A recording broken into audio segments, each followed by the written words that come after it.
Hi everyone, this is me Kajal Kumawat again. और आज के वीडियो में हम देखेंगे कि हम हमारे इंग्लिश लैंग्वेज और कम्युनिकेशन स्किल्स को कैसे इम्प्रूव कर सकते हैं। काफ़ी स्टूडेंट्स हैं मेरे जो जिन्हें लगता है कि वो एक रूरल बैकग्राउंड से है, उनकी एजुकेशन, उनकी स्कूलिंग, उनका कॉलेज जो है वो प्योर हिंदी मीडियम से हुआ है और इस वजह से वो पब्लिकली अपने बारे में अपना इंट्रोडक्शन भी वो जो है इंग्लिश लैंग्वेज में नहीं दे पाते हैं। So first let me tell you something about myself कि मैं प्योर रूरल बैकग्राउंड से बिलोंग करती हूँ। नागौर डिस्ट्रिक्ट में एक जगह है Kuchaman city, it's a town, okay, और वहाँ से मैं बिलोंग करती हूँ। So when I was studying in my school, वहाँ पर इंग्लिश मीडियम स्कूल थे ही नहीं, और अगर थे तो वो सिर्फ नाम के लिए थे। सेकंड, मैंने अपना जो ग्रेजुएशन है, बीएससी है, वो पूरा हिंदी मीडियम से किया है। तो अगर मैं थोड़ा बहुत इंग्लिश सीख सकती हूँ, मैं ये नहीं कहती कि I am not a pro in English, but जितना मैं सीख सकती हूँ, जितना मैंने सीखा है, एटलीस्ट उतने से ही मुझे काफ़ी बच्चों ने बोला है कि जितना आप जानते हो हमें तो बस उतना ही बता दो। तो ये वीडियो स्पेशली उन स्टूडेंट्स को डेडिकेटेड है जिनके अंदर ज़ील है to learn English, to speak in English. क्योंकि कितना भी हम कह लें कि हमारी मातृभाषा ये, हमारी मातृभाषा वो, I don't have any issue with that. Of course Hindi के लिए मेरे मन में, मेरे खुद के दिल में बहुत जगह है, बट कुछ प्लेटफ़ॉर्म्स ऐसे होते हैं जहाँ पर अगर आपको जॉब चाहिए, तो नो मैटर आप कितना भी पैट्रियोटिक हो जाओ, आपको आपके लैंग्वेज, आपके कम्युनिकेशन स्किल से ही जॉब मिलेगी। ठीक है? सो विदाउट वेस्टिंग टाइम हम स्टार्ट करते हैं। इंग्लिश के 2 पार्ट होंगे देखिए, एक तो आपका होगा ग्रामर वाला पार्ट और सेकंड आपका होगा स्पीकिंग वाला पार्ट। अब काफ़ी लोगों के मिसकंसेप्शंस ये रहते हैं कि अमेरिकन या ब्रिटिश जो इंग्लिश होती है उसमें वो लोग ग्रामर का ध्यान नहीं रखते हैं। वो नहीं रखते हैं क्योंकि वो पहले पूरी ग्रामर सुन चुके हैं अच्छे से, और ऐसा नहीं कि वो नहीं रखते, हमें लगता है कि वो नहीं रखते। तो आप ग्रामर से तो भाग ही नहीं सकते, तो ग्रामर के लिए मैं आपको एक बुक सजेस्ट करती हूँ। और अगर आपने इस बुक को कंप्लीट कर लिया, आप इस बुक को कंप्लीट करने के लिए 2 मंथ्स भी ले सकते हैं, 3 मंथ भी ले सकते हैं, 4 मंथ भी, या 5 मंथ भी, या 6 मंथ भी। बट ट्राई कीजिए कि इस बुक का एक भी पेज आपसे मिस ना हो। ये बुक मेरी फ़ेवरेट है क्योंकि इस बुक से मैंने ग्रामर सीखी है। तो सबसे पहले आपको गूगल बताती हूँ बुक कौन-सी है। बुक है नीतू सिंह की, जो कि एसएससी और यूपीएस में पढ़ाती हैं। नीतू सिंह इंग्लिश, गूगल पे सर्च करते हैं अपन। अब ये देखो, गूगल पे अपने पास ये है प्रॉब्लम कि ये जो बुक है, वो फ्री में नहीं मिल रही है। कहीं पर भी देखो तो उनका पीडीएफ मिल ही नहीं रहा है। तो कल लास्ट लेक्चर में मैंने बताया था कि हमें क्या जाना है, लाइब्रेरी जेनेसिस पे जाना है, ठीक है? तो लिबजन पे अपन जाएँगे और यहाँ पे देखिए मैंने नीतू सिंह टाइप किया क्योंकि मैंने पहले टाइटल टाइप किया था इंग्लिश फॉर जनरल कॉम्पिटिशन्स, लेकिन वो उस टाइटल से मौजूद नहीं है। तो आप यहाँ पर देख सकते हैं, ये टाइटल जो है वो है आपका प्लिंथ टू पैरामाउंट। इस टाइटल से आपकी जो बुक है वो यहाँ पे ये है। इमेजेस भी देख लेते हैं कौन-सी है। यस, हमारे पास यही बुक है। Yes, correct book we have. तो मैंने नीतू सिंह लिखा और सर्च किया। सर्च पे क्लिक करते ही हमारे पास ये 2 बुक्स आ गई। फर्स्ट वाली जो है नीतू सिंह, ये हमारी बुक है और ये हमें मिल रही है 12 एमबी पीडीएफ में। तो सबसे पहले इसको डाउनलोड कर लेते हैं। मिरर पे जाते हैं 1 पे। ओके, यहाँ पर गेट पे करते हैं। गेट पे करने से हमारे पास क्या हो जाएगा, ये बुक डाउनलोड हो जाएगी। चलिए, वो डाउनलोड हो चुकी है और डाउनलोड होने के बाद ये देख लीजिए इस तरह से ओपन हुई है वो। 424 पेजेस की है। मैं सीधा कंटेंट पे आती हूँ। ये देखो कंटेंट आपके काम के। सो आपको स्टार्ट करना है verb, basic, tense, passive voice, narration, question tag, subject verb agreement, conditional sentence, verb advance, noun, pronoun, adjective, conjunction, article, preposition, adverb, words often confused and misused, vocab, synonyms, antonyms, one word substitution practice set, idioms and phrases, 1 2 and ये सब कुछ। ये सारे topic जो है आपको करना है। एक एग्जांपल दे देती हूँ कि इस बुक में आपको कितनी खूबसूरती से मेंशन किया हुआ मिलेगा, बिकॉज़ हम हिंदी मीडियम के स्टूडेंट्स हैं। तो आप वर्ब को देखिए, पूरा इंग्लिश में नहीं पढ़ाया हुआ है। वर्ब का कार्य होना दर्शाता है, वर्ब जो है वो कार्य का होना दर्शाता है, इसलिए वर्ब को डूइंग वर्ब कहते हैं। डूइंग वर्ब आगे जाके 2 पार्ट में बाइफरकेट होता है, helping verb and main verb. अब मेन वर्ब आपको दिख रहे हैं, यहाँ पे मॉडल्स भी आते हैं और प्राइमरी ऑक्सिलरी वर्ब भी आती है। इस बुक में हर जो चीज़ है, जैसे मॉडल है, मॉडल में कैन, कुड, मे एटसेट्रा आएगा। ये सब का आपको एग्जाम्पल दिया हुआ मिलेगा। फॉर एग्जाम्पल यहाँ देखिए, एग्जाम्पल में she can run fast, you should study English. Okay, तो ये इस तरह से आपको मिल जाएगा। फिर देखिए आपके पास यूज्ड टू, नीड, डेयर, इन सब का भी एग्जाम्पल दिया हुआ है। ऑक्सिलरी वर्ब के कुछ इंपॉर्टेंट पॉइंट्स हैं। तो ये जो चैप्टर है ये आपको पढ़ने हैं। तो सबसे पहले आपका इंग्लिश के लिए आपको ये 424 की सिर्फ एक बुक पढ़नी है। नीतू सिंह की बुक बहुत फेमस है, एसएससी और यूपीएससी वाले बच्चे पढ़ते हैं और ये बिल्कुल भी डिफ़िकल्ट नहीं है। मैंने ये पूरी बुक पढ़ रखी है। आप ये कहते होंगे कि बोलते टाइम हमें याद नहीं रहेगा ये सब, वो सब याद रहेगा। इस बुक को उस तरह से मत पढ़िएगा कि एक बार पढ़ लिया खत्म। इस बुक को आप अगर एक बार कंप्लीट हो जाए, तो जैसे आपने फर्स्ट चैप्टर पढ़ा, फर्स्ट चैप्टर आपने पूरा पढ़ लिया, जब आप नेक्स्ट चैप्टर पे जाओ तो उसको स्टार्ट करने से पहले आपको फर्स्ट चैप्टर का वापस रिवीजन करना है। इसी तरह से हर बार थर्ड पे आओ तो फर्स्ट और सेकंड का रिवीजन करना है। जब आपके पास पूरी बुक कंप्लीट हो जाए तो इस बुक को एटलीस्ट आप 5 टाइम्स 5 बार आप इसको रिवाइज़ कीजिए। हर बार रिवीजन जब आप करेंगे तो आपको नई चीज़ सीखने को मिलेगी, चाहे बुक एक हो, लेकिन जितनी बार हम उसे पढ़ते हैं, ये मैंने देखा है कि हर बार नया कुछ सीखने को मिलता है। तो आपका पहला स्टेप तो अपने आप आपके 2 से 3 महीने ले लेगा। इस बुक को आप अच्छे से पढ़ेंगे तो आपको 2 महीने तो लग लग जाएँगे। बट ठीक है, it's never too late, whenever we want to start something हमेशा सही टाइम ही होता है। तो आज से ही अगर आप इसको स्टार्ट करें पढ़ना, तो it will be good for you, very much beneficial for you. चलिए नेक्स्ट स्टेप हमारा क्या है, हमें ग्रामर आ गई। अब हमें ग्रामर आने के बाद प्रॉब्लम ये होता है कि हम जब बात करते हैं तो हिंदी लैंग्वेज में बात करते वक्त जो फ्लुएंसी आती है, क्योंकि जहन में या दिमाग में पहले सोचना नहीं पड़ता, ट्रांसलेशन नहीं करना पड़ता। पर इंग्लिश में बात करते वक्त क्या होता है कि हमने सोचा तो हिंदी में है, बट उसका ट्रांसलेशन ब्रेन के अंदर करना पड़ रहा है और प्रोसेस करने में बहुत टाइम जा रहा है। इतने में सामने वाले का जो कम्युनिकेशन वाला है वो इंटरेस्ट हमारे अंदर खत्म हो जाता है। तो हम काफ़ी पोज दे दे कर बोलते हैं। उसका रीज़न है कि हमारी वॉकअप वीक है, हमारी वोकेबलरी वीक है। तो वोकेबलरी जो है वो भी कैसे रिच होएगी? अब डिक्शनरी लेके अगर आप पढ़ेंगे और वोकेबलरी को रटेंगे तो वो बहुत ही बेकार आइडिया है। तो इसके लिए आपको क्या जानना है, इसके लिए आपको बुक पढ़ना स्टार्ट करना पड़ेगा। अब ये तो ग्रामर की है, अब आपको इंग्लिश में बुक्स पढ़ना स्टार्ट करना पड़ेगा और वो बुक आपके सब्जेक्ट की नहीं होनी चाहिए। तो मैं 2 तरीके बताती हूँ, एक तो वो जो मैं यूज़ कर रही हूँ और एक वो जो आपको यूज़ करनी चाहिए एज़ स्टूडेंट्स, अगर आपका करियर अभी तक सेट नहीं हुआ तो। देखिए मेरे पास ऑलरेडी गवर्नमेंट जॉब है और मुझे जो जॉब चाहिए थी, मेरे पास मेरा ड्रीम जॉब ही है। तो अब क्या होता है कि मैं वो वाली बुक्स नहीं पढ़ती हूँ जिससे मेरा जनरल नॉलेज ठीक हो या ऐसा हो, हालाँकि वो पढ़नी चाहिए बट मैं नहीं पढ़ती। तो मैंने प्रीवियस लेक्चर में भी आपको बताया था कि मुझे अपना ब्रेन को ट्रेन करने के लिए, माइंड को कंट्रोल करने के लिए मैं ऐसी स्पिरिचुअल बुक्स पढ़ती हूँ। थिंक लाइक अ मॉन्क, सम कुछ बिज़नेस आइडियाज़ के लिए डू एपिक शिट करके अंकुर वारिको की बुक है और जय शेट्टी की बुक्स हैं, इनकी बुक्स मैं पढ़ती हूँ। लेकिन आपको अभी जब आपका करियर जो है वो सेटल नहीं है, तो इस वक़्त आपको वो बुक्स नहीं पढ़नी है। तो आप एक काम करेंगे, आप क्लास 6th से एनसीईआरटी की इंग्लिश मीडियम वाली बुक्स लेंगे और वो भी देखो ये बुक भी आपको पीडीएफ में मिल गई, खरीदना इस उसको भी नहीं पड़ा, पैसे इसमें भी खर्च नहीं हुए। तो यहाँ पर अपन एनसीईआरटी के उस पे जाएँगे तो आपको क्या करना है, गूगल पे जाना है। ओके? गूगल पे जाएँगे और मैं लिख देती हूँ NCERT books 6th to 12th, क्योंकि 6th से एक्चुअली अच्छी बुक शुरू हो जाती है। आपको फर्स्ट वाले पे क्लिक करना है, text book PDF 1st to 12th, ठीक है? अब यहाँ पे आप आ जाओ। यहाँ पे आपके पास दिख रहा होगा सेलेक्ट क्लास, मैं क्लास 6th सेलेक्ट करती हूँ एक बार। सेलेक्ट सब्जेक्ट, मैं करती हूँ सोशल साइंस और बुक टाइटल देख लेते हैं। बुक टाइटल एक बार द हिस्ट्री और पास्ट, ठीक है? और यहाँ पे कर देते हैं गो। अब आप ध्यान से देखिएगा, हमारे पास ये आ गई, बुक आ गई। लेफ्ट हैंड साइड में इसके चैप्टर लिखे हुए हैं। आपको लेफ्ट हैंड साइड में नीचे-नीचे दिख रहा होगा डाउनलोड कंप्लीट बुक, तो इसको डाउनलोड कंप्लीट बुक पे कर देते हैं। डाउनलोड कंप्लीट बुक पे आपके पास ये ज़िप फाइल जो है वो सेव हो जाएगी और वो यहाँ पे सेव हो रही है। मैं डाउनलोड में जाती हूँ। तो इस तरह से देखिए ये FESS1DT ये ज़िप फाइल जो है, ये हमारे पास फ़ोल्डर में जनरेट हुआ है और ये हमारे पास जो पूरी बुक के 10 चैप्टर्स हैं, यहाँ 101, 102, 103 ये तो 1 से लेकर 10 तक के चैप्टर हैं और ये जो फर्स्ट पीएस है ये इंट्रोडक्शन वाला पार्ट है। तो मैं इंट्रोडक्शन स्टार्ट नहीं करती हूँ, मैं फर्स्ट चैप्टर जो है यहाँ पे स्टार्ट करती हूँ। अब ये देखो हमारा चैप्टर 1 आया है, क्लास 6 की हिस्ट्री की बुक है। Introduction what, where, how and when, ये आ गया रशीदास क्वेश्चन। अब आपको कैसे पढ़ना है? ये बुक जब अपन लेते हैं तो हम नॉवेल वगैरह जब पढ़ते हैं तो मन ही मन में पढ़ते हैं। अगर कोई चीज़ हम मन ही मन में फ़ास्ट बोलेंगे तो मन ही मन में ही वो फ़ास्ट आएगी। कोई चीज़ अगर ज़बान पे लाके फ़ास्ट बोलेंगे तो ज़बान से वो फ़ास्ट निकलेगी। अब आपको क्या करना है, ये बुक आपने ले ली, ठीक है? मोबाइल में या टैबलेट में जिसमें भी लेना है आपको ले लीजिए। आपको एक शांति सी जगह पर बैठना है। मिरर के सामने कर पाओ तो भी अच्छी बात है, पर मिरर में भी आप डाइवर्ट हो जाओगे, तो ऐसी जगह जहाँ पर कोई डिस्टर्बेंस आपको नहीं हो।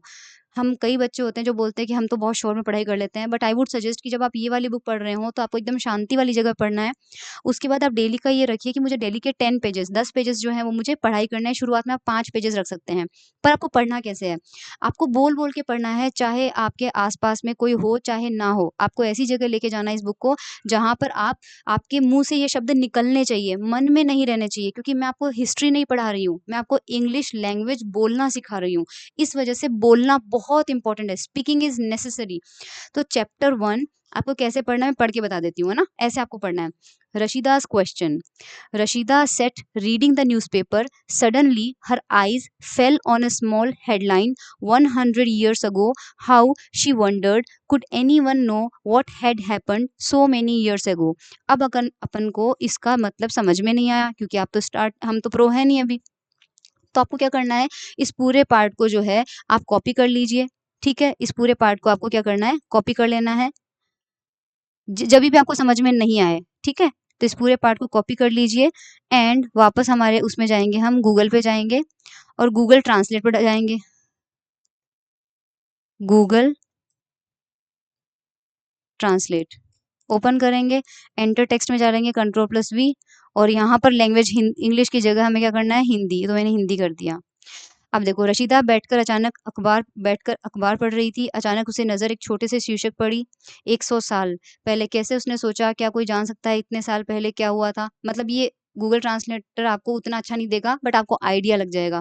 एज़ इट इज़ ट्रांसलेशन करना है तो चैट जीपीटी को यूज़ कीजिए। तो चैट जीपीटी पर हम वीडियो किसी अगले दिन बनाएँगे, किसी अलग दिन बनाएँगे।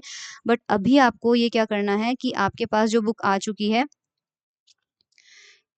इस बुक को आपको पढ़ना है। अब इस बुक को क्या होता है कि आपको ये एक ही पैराग्राफ 10 टाइम्स पढ़ना है। तब तक पढ़ना है जब तक आप इसे फ्लुएंटली नहीं पढ़ लेते। जैसे अभी मैंने पढ़ा था स्लोली-स्लोली, अब मैं थोड़ा-सा फ़ास्ट ट्राई करती हूँ। लेकिन फ़ास्ट ट्राई में आपका कोई वर्ड जो है उसका प्रोनाउंसिएशन गलत नहीं होना चाहिए। तो Rashida sat reading the newspaper, suddenly her eyes fell on a small headline 100 years ago. अब देखो, कई लोग इसको ईयर्स को YEARS, तो सबसे बड़ी दिक्कत होती है कि हम जो है पढ़ के जब हम प्रोनाउंसिएशन करते हैं तो वो गलत हो जाता है। तो कोई भी वर्ड ऐसा आ जाए तो उसका प्रोनाउंसिएशन जो है आप गूगल पे देख लीजिए। तो ईयर्स प्रोनाउंसिएशन, अब यहाँ पे देखो, इसको अगर करते हैं, यहाँ से आपको स्लो पे इसको इस पे क्लिक करना है, ठीक है, और यहाँ पे देखिए इसको जो साउंड वाला है, स्पीकर वाला। ओके, हाँ, ये मुझे साउंड नहीं दिखा दे रहा है क्योंकि मैंने माइक लगा रखा है। अब यहाँ से आप देखो, इसको करेंगे, वापस इस पे बार-बार करते रहेंगे, ये लिप्स है, इस लिप्स पे आपको इसका प्रोनाउंसिएशन मिल जाएगा कि ये ईयर्स होता है या ईयर्स होता है। ये प्रोनाउंसिएशन बहुत इंपॉर्टेंट है क्योंकि प्रोनाउंसिएशन आपकी लैंग्वेज को अच्छा खासा खराब करने की हिम्मत रखते हैं। तो आप यहाँ पर पढ़ेंगे एक चैप्टर, ओके, उसके बाद में आपको समझना है उसका इंग्लिश या हिंदी मीनिंग क्या है। अब मैंने आपको एनसीईआरटी का ही इसलिए दिया है क्योंकि एनसीईआरटी में आपके पास हिंदी मीडियम बुक भी होती है और इंग्लिश मीडियम बुक भी होती है, और हिंदी मीडियम और इंग्लिश मीडियम वाली जो बुक होती है वो बिल्कुल as it is word to word translation होता है। तो जैसे पीडीएफ मैंने इंग्लिश में डाउनलोड किया, वैसे ही आप क्या करेंगे, सीबीएसई बोर्ड की क्लास 6 से लेकर 12 तक की हिंदी मीडियम की बुक्स भी डाउनलोड कर लेंगे। फिर आप क्या करेंगे, टैबलेट में या फिर फ़ोन में जो है पैरेलली दोनों बुक ओपन करके बैठना है। तो जैसा मैंने अभी देखा, आपको गूगल ट्रांसलेटर की ज़रूरत भी नहीं पड़ेगी। रशीदास क्वेश्चन जो वाला जो पैराग्राफ है ऑरेंज कलर में, ये पूरा पैराग्राफ जो है आपको हिंदी मीडियम वाली बुक में भी मिलेगा, और वहाँ से आपको इसको हिंदी में कैसे ट्रांसलेट करें वो हिंदी वर्जन भी मिल जाएगा। लेकिन ध्यान रहे, पढ़ना आपको बोल-बोल के ही है, और आपको दिन में 5 पेज आपको ऐसे पढ़ना है, क्योंकि ये एक तरह से यही है कि आप बुक से बात कर रहे हैं। So finding out what happened yesterday, you could listen to the radio, watch television, read a newspaper last year, ask somebody who remembers. But what about long, long ago? Let us see how it can be done. What can we know about the past? There are several things we can find out: what people ate, the kinds of clothes they wore, the houses in which they lived. We can find out about the lives of hunters, herders, farmers, rulers, merchants, priests, craft persons, artists, musicians, and scientists. We can also find out about the games children played, the stories they heard, the play they saw, the songs they sang. इस तरह से आपको बोल बोल के बार बार में 5 page को अगर आप एक दिन में पढ़ रहे हो तो एटलीस्ट एक पेज को आप 5 बार पढ़ो, है ना? एक पेज को आपको 5 बार पढ़ना है, तो 5 पेज को कितनी बार पढ़ना है? 25 टाइम्स पढ़ना है आपको। तो 25 टाइम्स आपका मतलब 25 टाइम्स के लिए आपको पेजेस रीड करने पड़ेंगे। तो इस तरह से आपके मुँह से फिर जो हिंदी निकलती है ना फ्लॉलेसली, वैसे ही फ्लॉलेसली आपके मुँह से इंग्लिश निकलने लगेगी। अब मेरा एक और कारण था आपको 6th वाली एनसीईआरटी बुक बताने का। मैं नॉवेल्स आपको नहीं बता रही हूँ क्योंकि जब आपका करियर पूरा सेट हो जाए तब आप नॉवेल्स में आना। जैसे मेरा करियर अभी सेट हो गया है तो अब मैं स्पिरिचुअल बुक्स पढ़ लेती हूँ, भागवत गीता पढ़ लेती हूँ, नॉवेल्स पढ़ लेती हूँ, कुछ भी पढ़ लेती हूँ। लेकिन आपको क्या करना है कि 6 से लेके 12 तक की जो एनसीईआरटी की बुक्स हैं, वो हमें हर तरह की नॉलेज देती है।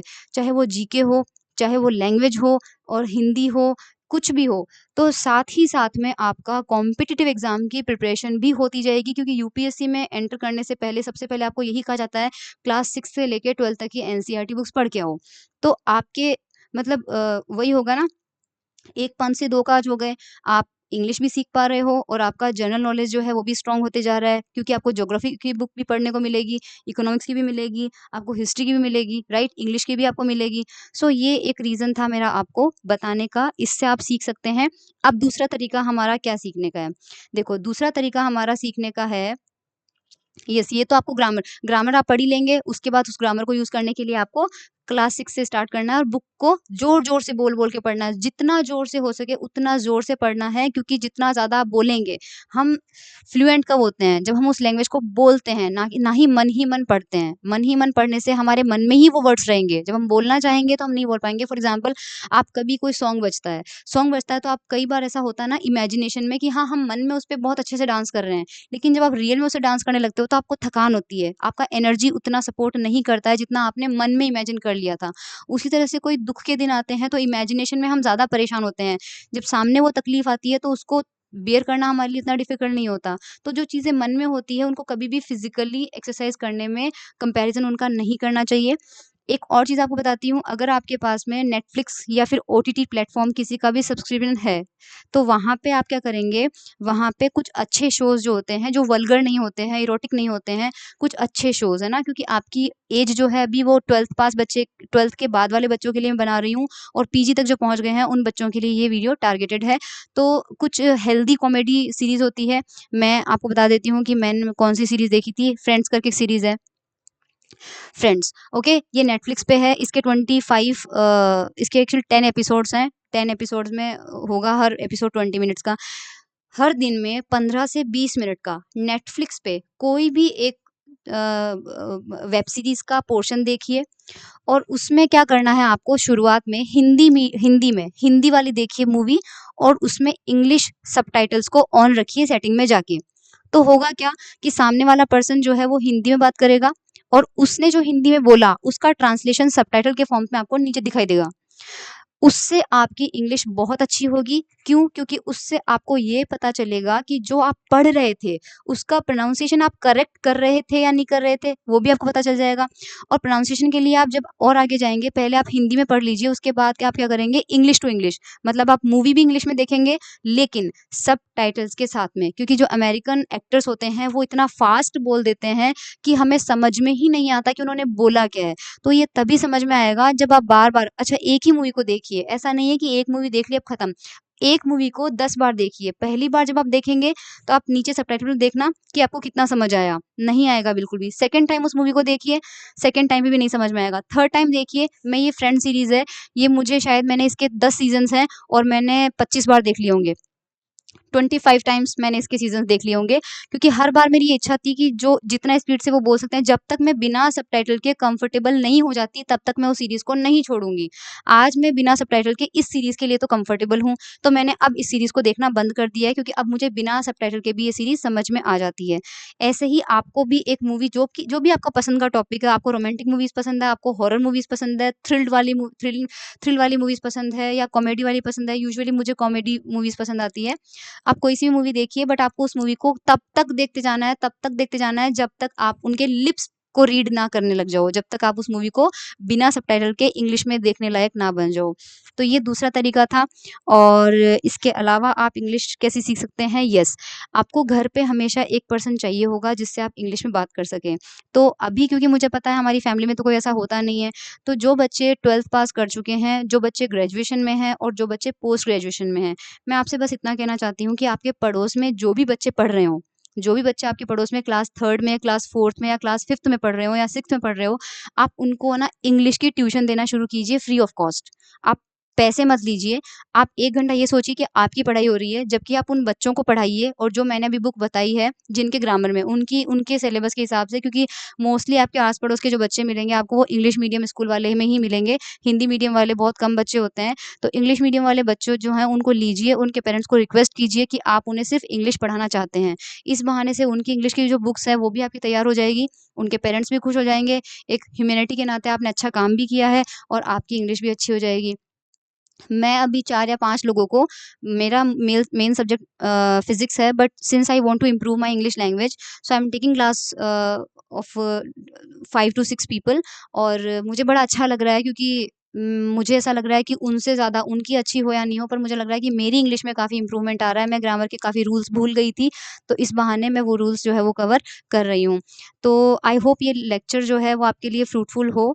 आपको घर में कोई पर्सन नहीं मिल रहा है तो आपको बाहर ट्यूशन के लिए, ट्यूशन में आप जिन भी बच्चों को बुलाएँगे, आप नियम बना के रखिए कि आपको ये 4 सेंटेंस है या इस बारे में डिस्कशन हम कल करेंगे।